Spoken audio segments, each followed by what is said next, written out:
睇領會咯。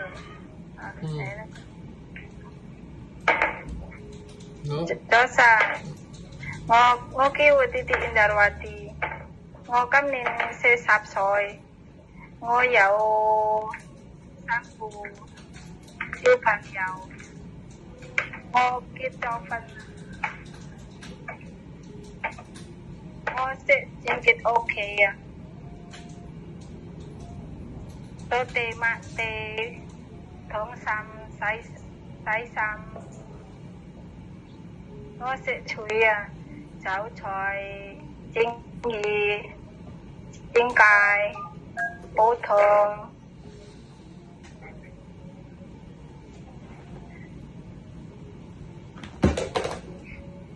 好，阿姐姐之前喺香港係咪有照顧公公婆婆啊？照顧老人家？照顧老人家，照顧婆婆啊？照顧婆婆，咁你每日要做啲咩㗎？咩啊，哥哥？你每日要做啲乜嘢同婆婆？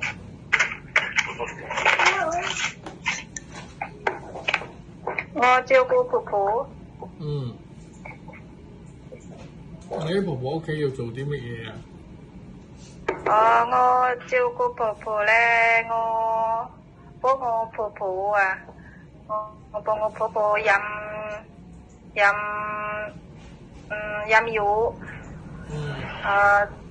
我整潔屋企。